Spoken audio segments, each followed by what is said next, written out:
નમસ્કાર દર્શક મિત્રો, નર્મદા સમાચારમાં આપનું હાર્દિક સ્વાગત છે। સૌપ્રથમ જોઈશું અત્યાર સુધીના મુખ્ય સમાચારો।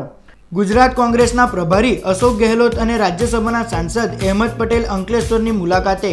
રાજસ્થાની સમાજના સભ્યો સાથે કરી મુલાકાત। પ્રદેશ કોંગ્રેસ પ્રમુખ ભરતસિંહ સોલંકી પણ રહ્યા હાજર। જીએસટી મામલે અહેમદ પટેલનું નિવેદન। કેન્દ્રની ભાજપ સરકાર યુ ટર્નવાળી સરકાર છે તો શંકરસિંહ વાઘેલા સાથે કોઈ જ વિવાદ ન હોવાની ભરતસિંહ સોલંકીની સ્પષ્ટતા। ભરૂચમાં ગત મોડી રાત્રે પેટ્રોલ પંપ પર વાહનોની લાંબી કતાર। પેટ્રોલ પંપની હડતાલ હોવાની અફવા ફેલાતા લોકોએ પેટ્રોલ ભરાવવા દોટ લગાવી। વાગરાની સીમમાં ચાલતી ડુપ્લિકેટ ગુટખાની ફેક્ટરીનો મુખ્ય સૂત્રધાર ઝડપાયો। ભરૂચ એસઓજીએ આરોપીની મુંબઈથી કરી ધરપકડ। ભરૂચના પાંચબત્તી વિસ્તારમાં વૃદ્ધ પર ચપ્પુથી હુમલો કરાતા ચકચાર। વૃદ્ધ પર અજાણ્યા ઈસમો જીવલેણ હુમલો કરી ફરાર। હુમલાનું રહસ્ય અકબંધ।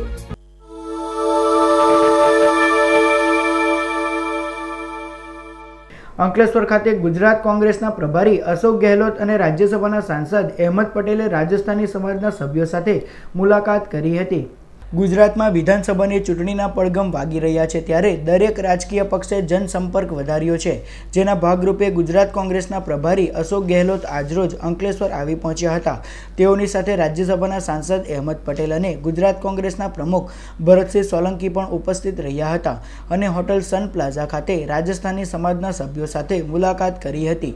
રાજસ્થાની સમાજ દ્વારા આગેવાનોનું પરંપરાગત પાઘડી પહેરાવી સ્વાગત કરાયું હતું। આગેવાનોએ સંબોધન કરી રાજસ્થાની સમાજને આગામી વિધાનસભાની ચૂંટણીમાં કોંગ્રેસને સાથ આપવા અપીલ કરી હતી તો વેપારીઓએ જીએસટી મુદ્દે કોંગ્રેસ સરકારમાં રજૂઆત કરે તેવી માંગ કરી હતી। આ પ્રસંગે રાજ્યસભાના સાંસદ અહેમદ પટેલે જીએસટી મુદ્દે કેન્દ્રની ભાજપ સરકારને યુ ટર્નવાળી સરકાર ગણાવી સરકાર શર્મયુક્ત શાહી તરફ જઈ રહી હોવાનું જણાવ્યું હતું। જીએસટીની જે કંઈક સમસ્યા છે ઘણા વખતથી ચાલે છે। 8 વર્ષ સુધી તો એમણે જીએસટીના બિલને પાસ નહીં થવા દીધું, બ્લોક કર્યું અને એના માટે કોઈ જવાબદાર હોય તો બે સરકારો હતી, ગુજરાતની સરકાર અને મધ્યપ્રદેશ સરકાર અને તે વખતના મુખ્યમંત્રી શ્રી। હવે જ્યારે જીએસટી લઈ આવ્યા છે ત્યારે એક તો એને મની બિલમાં કન્વર્ટ કર્યું કે જેને કારણે જે એમેન્ડમેન્ટ રાજ્યસભામાં પાસ થવા જોઈએ એ થઈ નહોતા શક્યા અને એને કારણે મુશ્કેલી ઊભી થઈ। જો જે બિલ અમારું જૂનું હતું એમાં કેટલાક વ્યવહારુ રસ્તાઓ કાઢ્યા હતા, એ જો નહીં આ લોકોએ એના પર ધ્યાન આપ્યું હોત તો આજે પરિસ્થિતિનું નિર્માણ નહીં થયું। અને ખાસ કરીને જ્યારે પણ લોકશાહીમાં પ્રજાનો અધિકાર છે કે પોતાનો અવાજ જ્યારે પણ એમને એમ લાગે કે કોઈ જગ્યાએ અન્યાય થઈ રહ્યો છે ત્યારે અવાજ રજૂ કરવા માટેનો અધિકાર છે। પરંતુ આ સરકાર અને જે કંઈક પ્રાઇમ મિનિસ્ટર છે એમને તો માત્ર એક જ વોઇસ, એક જ અવાજ હોવો જોઈએ, બીજો કોઈ અવાજ હોવો નહીં જોઈએ। બીજો અવાજ એમને ઘોંઘાટની જેમ લાગે છે, આક્રમણ થાય છે એમને।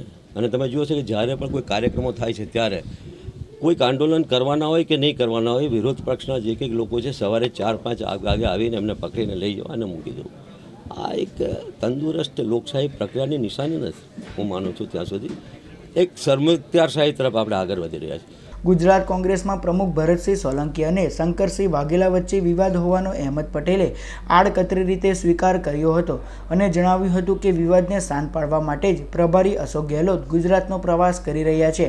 તો અશોક ગેહલોતે પ્રવાસ શરૂ કર્યો છે, હું માનું છું શરૂઆત સુંદર થઈ છે અને પરિણામ પણ સારું આવશે। આ તરફ પ્રદેશ કોંગ્રેસ પ્રમુખ ભરતસિંહ સોલંકીએ તેઓ અને શંકરસિંહ વાઘેલા વચ્ચે કોઈ જ વિવાદ ન હોવાની સ્પષ્ટતા કરી હતી। જૂની વાતો એમણે એવું કંઈ કહ્યું નથી, મીડિયાએ ઉઠાવેલી વાતો છે। અમે બધા સાથે મળીને જ કામ કરીએ છીએ। શંકરસિંહજી સિનિયર લીડર છે, કોંગ્રેસ વિધાનસભા પક્ષના નેતા છે અને તમે ટીવીમાં રોજ જોતા હશો કે અમે સાથે મળીને કામ કરીએ છીએ। આમ વિધાનસભાની ચૂંટણી તાણે જ કોંગ્રેસના વરિષ્ઠ નેતા શંકરસિંહ વાઘેલાની નારાજગીનો મુદ્દો હજુ પણ શમ્યો ન હોવાનું લાગી રહ્યું છે। પેટ્રોલ પંપની 7 દિવસની હડતાલ હોવાની અફવા ફેલાતા ગત રાત્રિના ભરૂચમાં પેટ્રોલ પંપ પર વાહનોની લાંબી લાઈન લાગી હતી। ભરૂચના પેટ્રોલ પંપ પર ગત રાત્રિના વાહનોની લાંબી લાઈન લાગતા અફરાતફરીનો માહોલ જોવા મળ્યો હતો। લોકોએ પેટ્રોલ ભરાવવા રીતસરની જાણે દોટ લગાવી હતી।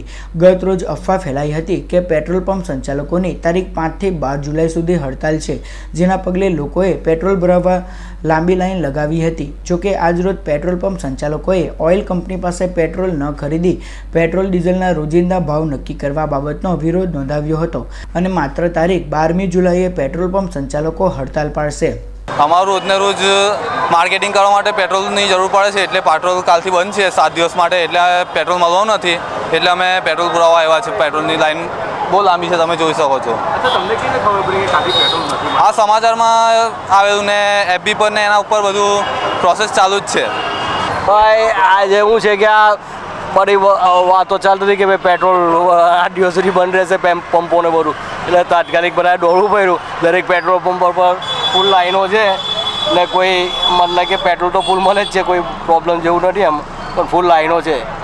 આજરોજ સોશિયલ મીડિયા પર એવી અફવા ફેલાવવામાં આવે છે કે કાલથી પેટ્રોલની થોડું શોર્ટેજ છે. એકચ્યુઅલી મારા રૂટીનમાં બી મારી પેટ્રોલ ઓછું હતું એટલે મારે આવવું પડ્યું. ના, ખોટી અફવા છે, લોકોએ ગભરાવાની જરૂર નથી. એવું કંઈ પેટ્રોલનું શોર્ટેજ છે નહીં. ભરૂચના વાગરા ગામની સીમમાં ડુપ્લિકેટ ગુટખા બનાવવાની ફેક્ટરી ઝડપાવવાના મામલામાં ભરૂચ એસઓજીએ મુખ્ય સૂત્રધારની ધરપકડ કરી છે. વાગરા ગામની સીમમાં ડુપ્લિકેટ ગુટખા બનાવવાની ફેક્ટરીનો ભરૂચ સ્પેશિયલ ઓપરેશન ગ્રુપની ટીમે પર્દાફાશ કરી અગાઉ 3 આરોપીની ધરપકડ કરી હતી. જો કે મુખ્ય સૂત્રધાર ગણાતા અને ફેક્ટરી સંચાલક જાહિદ ખત્રી ફરાર હોય તેને ઝડપી પાડવા પોલીસ દ્વારા વિવિધ ટીમ બનાવવામાં આવી હતી. દરમિયાન આરોપી મુંબઈના ગોરેગાંવ વિસ્તારમાં હોવાની બાતમીના આધારે પોલીસે તેની મુંબઈથી ધરપકડ કરી કાયદેસરની કાર્યવાહી હાથ ધરી છે. આરોપી જાહિદ ખત્રી ગુટખા બનાવવાનું રો મટીરિયલ તેમજ ગુટખા પેક કરવાનો જથ્થો ક્યાંથી લાવતો હતો એ સહિતની વિગતો મેળવવા પોલીસે આરોપીને કોર્ટમાં રજૂ કરી 6 દિવસના રિમાન્ડ મેળવ્યા છે. મુખ્ય સૂત્રધાર જે બાબુ કરીને છે એમની તારીખ 3/7ના રોજ અટક કરેલ અને ગઈકાલે તારીખ 4/7ના રોજ પોલીસે મેજિસ્ટ્રેટમાં રજૂ કરી અને આગળની તપાસ માટે 6 દિવસના રિમાન્ડ લીધા છે. આગળની તપાસના મુદ્દા પોલીસના એવા છે કે આજ દિન સુધી જે ગેરકાયદેસર ગુટખા ફેક્ટરી ચાલતી હતી એમાં જે માલ ઉત્પાદન થયેલો છે એ કોને કોને આપવાના હતા. તદુપરાંત જે કાચું મટીરિયલ છે, રો મટીરિયલ, માર્કેટિંગ છે, ટ્રેડિંગ છે, એમાં જે મુખ્ય સૂત્રધાર છે જાહિદ એને કોણે કોણે મદદ કરી છે. તદુપરાંત દેશમાં લીગલી જો આ ફેક્ટરી ચાલતી હોય તો ટ્રેડમાર્ક અનુસંધાને કોઈ ગુનો બને છે કે નહીં, એનો ભંગ થયો છે કે નહીં, એ પણ પોલીસનો એક તપાસનો વિષય બને છે. ભરૂચના 5 બત્તી વિસ્તારમાં વૃદ્ધ પર ચપ્પુથી હુમલો કરાતા ચકચાર મચી જવા પામી છે.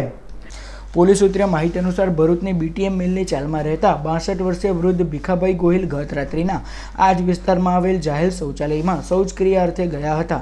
તે દરમિયાન અજાણ્યા ઈસમોએ તેઓ પર ગળાના ભાગે ચપ્પુથી હુમલો કરી ફરાર થઈ ગયા હતા.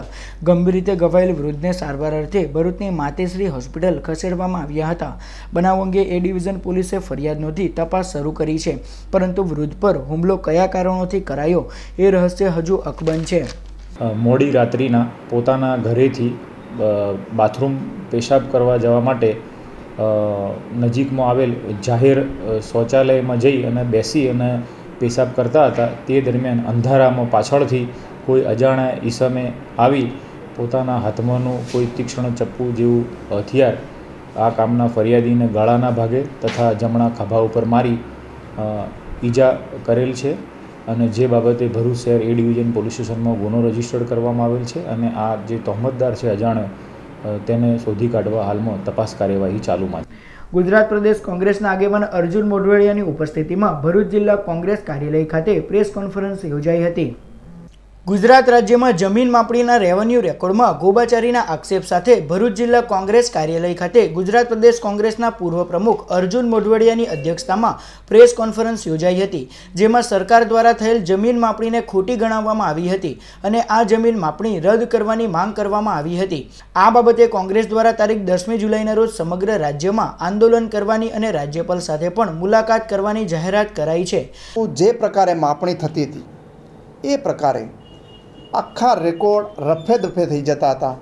એની ચેતવણી મેં 21મી માર્ચ 2011ના રોજ વિધાનસભાના મારા પ્રવચનમાં આપી હતી, પરંતુ એ વખતે એ ધ્યાનમાં લેવાયું નહીં અને એને કારણે આજે જે રીતે સમગ્ર રાજ્યની આ માપણીની વિગતો બહાર આવી છે એ પ્રમાણે અને ખાસ કરીને જામનગર જિલ્લાથી શરૂ થઈ છે, એમાં 711 કેસોની માપણી કરવામાં આવી, પુનઃ માપણી કરવામાં આવી અને એને આધારે ત્યાંની જામનગરની લેન્ડ રેકોર્ડ્સ ઓફિસે એવું કહ્યું કે આખા રાજ્યની અને જિલ્લાની માપણી સદંતર ખોટી અને બનાવટી થયેલી છે. રેકોર્ડો રફે દફે કરી નાખવામાં આવ્યા છે. ગ્રાઉન્ડ કંટ્રોલ પોઈન્ટ કોઈ જગ્યાએ ઊભા કરવામાં આવ્યા નથી. જમીન ઉપરના લેન્ડમાર્ક એક પણ જગ્યાએ બતાવ્યા નથી અને જો આને દસ્તાવેજ તરીકે જો માન્ય રાખવામાં આવે તો રાજ્યની કોઈ પણ કોર્ટ આ દસ્તાવેજોના આધારે જમીન વિવાદો ઉકેલી શકે નહીં એવી સ્થિતિ ઊભી કરી છે. આજ રોજ સુરત ટેક્સટાઇલ માર્કેટમાં પ્રદેશ કોંગ્રેસના પ્રભારી અશોક ગેહલોત અને પ્રદેશ પ્રમુખની મુલાકાત દરમિયાન વેપારીઓએ મોદીના નારા લગાવતા તેઓએ વિરોધનો સામનો કરવો પડ્યો હતો. આ અંગે અર્જુન મોઢવાડિયાએ જણાવ્યું હતું કે બીજેપીના એજન્ટોએ જ મોદીના નારા લગાવ્યા છે, બાકી ગત રોજ વેપારીઓ જ ભાજપના નેતાઓને મારવા લીધા હતા. અરે તો એજન્ટો મોકલે એમના, બાકી તો બધાએ એ લોકોને મારવા લીધા હતા. ગઈકાલે પહેલાંની અંદર લાઠી ખાઈને કોઈ મોદી કરે નહીં, તો બહારથી આવેલા લોકો હતા.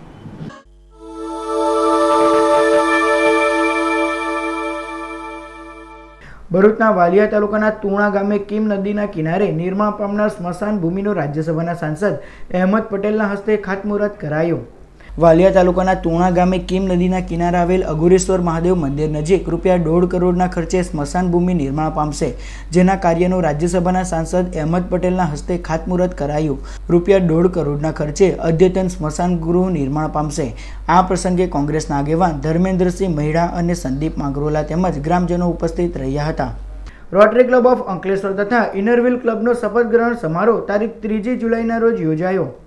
અંકલેશ્વરની હોટલ શાલીમાર ખાતે યોજાયેલ શપથ ગ્રહણ સમારોહમાં આરઆઈ ડિસ્ટ્રિક્ટ 3060ના ડિસ્ટ્રિક્ટ ગવર્નર અને ઇન્સ્ટોલિંગ ઓફિસર રોટેરિયન રુચિ જાનીએ આગામી વર્ષ 2017-18ના પ્રમુખ તરીકે રોટેરિયન રામચંદ્ર માને તથા તેમની ટીમને શપથ લેવડાવ્યા હતા.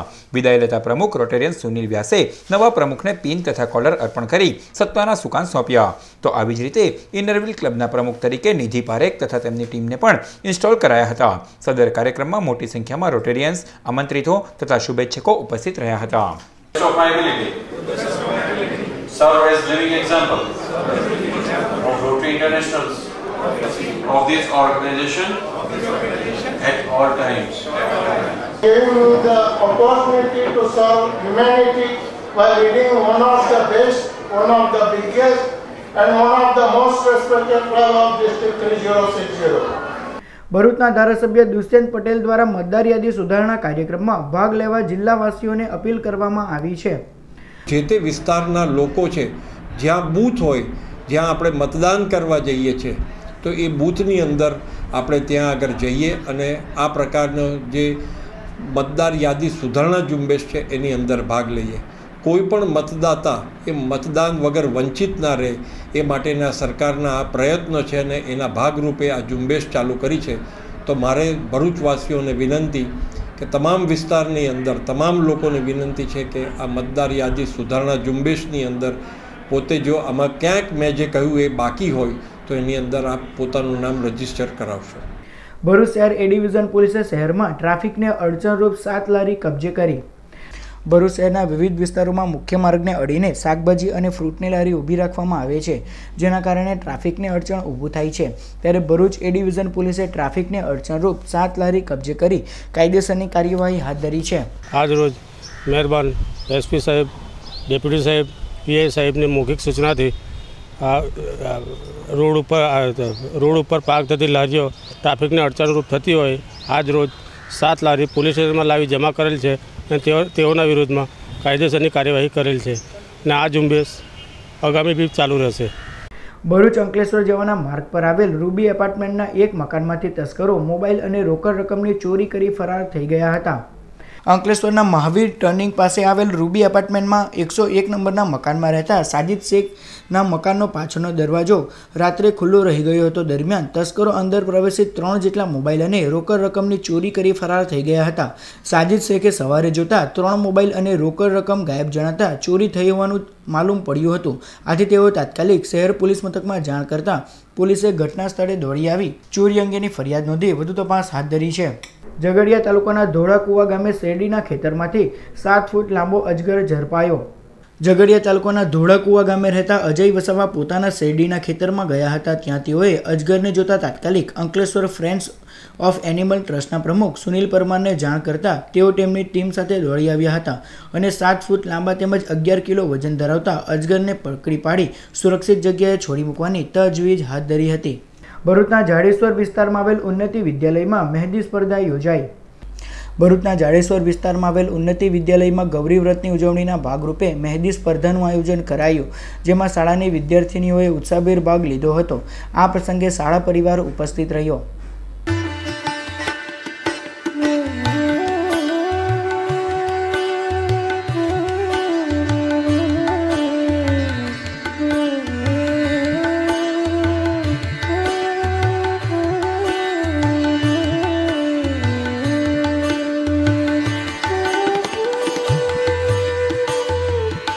ભરૂચની રૂંગટા વિદ્યાલય ખાતે વિદ્યાર્થીનીઓ માટે સેલ્ફ ડિફેન્સનો ટ્રેનિંગ પ્રોગ્રામ યોજાયો. ભરૂચની રૂંગટા વિદ્યાલય ખાતે ક્રાઇમ ઇન્ટેલિજન્સી ફોર્સ દ્વારા બુધવારના રોજ ધોરણ 8, 9 અને 10ની વિદ્યાર્થીઓને સંસ્થાના અનુરાગ દુબે દ્વારા સેલ્ફ ડિફેન્સની તાલીમ આપવામાં આવી હતી, જેનો વિદ્યાર્થીનીઓએ લાભ લીધો હતો. આ પ્રસંગે શાળાના ઇન્ચાર્જ આચાર્ય રાજેશ પટેલ તેમજ શાળા પરિવાર ઉપસ્થિત રહ્યો હતો. ભરૂચ શહેર સમસ્ત ગુજરાત બ્રહ્મ સમાજના હોદ્દેદારોની વરણી કરાઈ. ભરૂચ શહેર સમસ્ત ગુજરાત બ્રહ્મ સમાજની તાજેતરમાં બેઠક મળી હતી, જેમાં સમાજના શહેર એકમ, યુવા પાંખ તથા મહિલા પાંખના પ્રમુખ તેમજ ઉપપ્રમુખની વરણી કરવામાં આવી છે. જેમાં ભરૂચ શહેર એકમના પ્રમુખ તરીકે હેમંત શુક્લ, ઉપપ્રમુખ તરીકે જયેન્દ્રભાઈ ભટ્ટ, મહામંત્રી તરીકે રાજીવ ભટ્ટ, સંગઠન મંત્રી તરીકે ભરતકુમાર જોશી, ખજાનચી તરીકે મહેશ જોશી તેમજ સહમંત્રી તરીકે આશિષ ભટ્ટની નિમણૂક કરવામાં આવી છે. જ્યારે સમાજની યુવા પાંખના પ્રમુખ તરીકે બાદલ પંડ્યા અને મહિલા પાંખના પ્રમુખ તરીકે દીપ્તિબેન ભટ્ટની નિમણૂક કરવામાં આવી છે.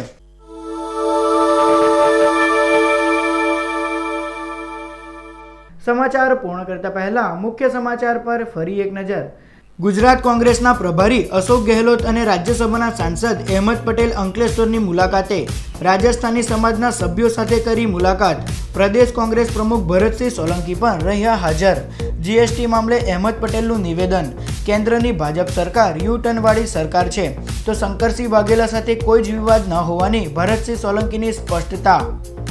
ભરૂચમાં ગત મોડી રાત્રે પેટ્રોલ પંપ પર વાહનોની લાંબી કતાર. પેટ્રોલ પંપની હડતાલ હોવાની અફવા ફેલાતા લોકોએ પેટ્રોલ ભરાવવા દોટ લગાવી. વાગરાની સીમમાં ચાલતી ડુપ્લિકેટ ગુટખાની ફેક્ટરીનો મુખ્ય સૂત્રધાર ઝડપાયો. ભરૂચ એસઓજીએ આરોપીની મુંબઈથી કરી ધરપકડ. ભરૂચના 5 બત્તી વિસ્તારમાં વૃદ્ધ પર ચપ્પુથી હુમલો કરાતા ચકચાર. વૃદ્ધ પર અજાણ્યા ઈસમો જીવલેણ હુમલો કરી ફરાર. હુમલાનું રહસ્ય અકબંધ. તો હતા અત્યાર સુધીના નર્મદા સમાચાર. નવા સમાચારો સાથે ફરી મળીશું. નમસ્કાર.